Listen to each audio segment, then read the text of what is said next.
થાય છે જે આખી ઘટના હતી તમે શું જગસમક વાત કરી?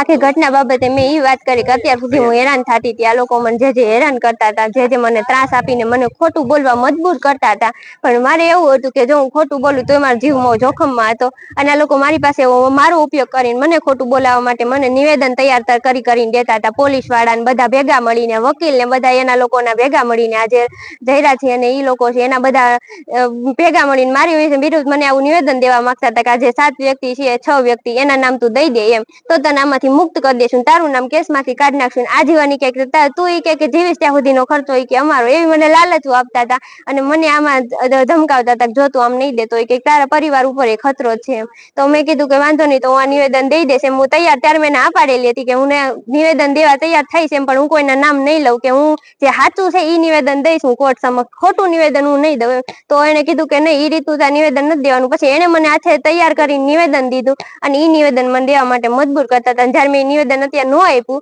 અને મેં જે હકીકત હતી એ કોર્ટ સમક્ષ અત્યારે રજૂ કરી દીધી છે, તો હજી મારો પરિવાર છે એની ઉપર એટલો ખતરો છે કે આ લોકોની ગાડીઓ વારંવાર ત્યાં પોગી જાય છે અને હેરાન કરે છે એટલી હદે કે મારા પપ્પાને આ નથી જીવવા દેવાના, નથી અમારા પરિવારને જીવવા દેવાના, એનો એટલો ત્રાસ છે અમારી ઉપર.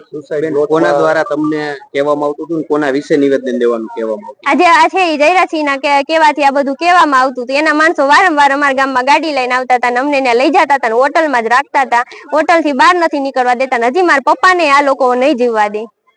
અમિત ખૂટે જે સુસાઇડ નોટ લખી એમાં હની ટ્રેપ નું કે છે, હકીકત શું છે? ના, હકીકત એ નથી. હની ટ્રેપ નું એવું કઈ હકીકત નથી. મારી જયારે એને ખરાબ કર્યું એને હાથે જ સુસાઇડ કરી નાખ્યું છે અને પછી નામ મારું ખોટું લખી નાખ્યું અને મારી સાથે બીજાના ખોટે નામ લખ્યા, જેને ઓળખતી નથી એના નામ લખ્યા છે એમાં.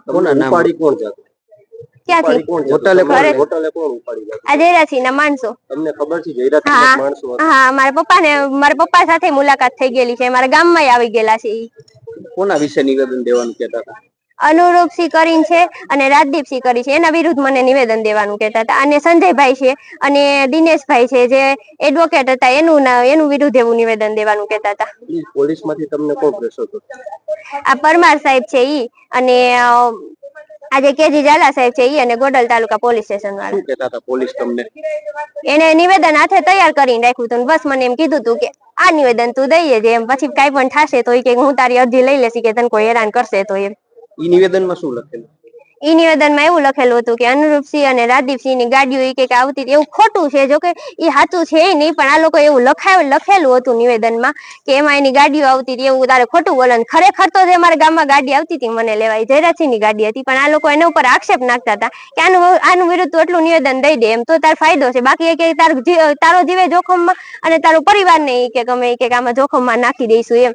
તો પછી એને 7 વ્યક્તિના નામ કીધા ને એની વિરુદ્ધ કે નામ દેવાના છે તારે, એને એમ કહેવાનું છે કે આ તારી હારે જે થયું એ ખોટું હતું, એ કે એવું તાર બોલવાનું છે, કે એવું તું સ્વીકારી લઈશ ને કે. તો મેં ત્યારે કીધું હતું કે નહીં, જે છે એ હકીકત છે, એમાં તમે ખોટું મને શું કામ બોલાવે કે તું આરોપી છો એમાંથી તને કાઢી નાખશું, તો એટલું બોલી દઈશ ને. તો તમે હવે તમારી શું માંગ છે? મારી બસ ઈ જ માંગ છે કે અમારા ઘરના નથી કોઈ શાંતિ દેતું, નથી મારા પરિવારને કોઈ શાંતિ લેવા દેતું, મારા પપ્પાને પણ આમાં જીવ જોખમમાં છે એવું છે, તો આ લોકો એટલો ત્રાસ આપે છે તો મારા પપ્પા આમાં કઈક કરશે તો અમે કઈ શું રસ્તો કાઢશું આમાંથી. તો મારી ઈ જ માંગ છે કે આમાં અમને રક્ષણ આપવામાં આવે.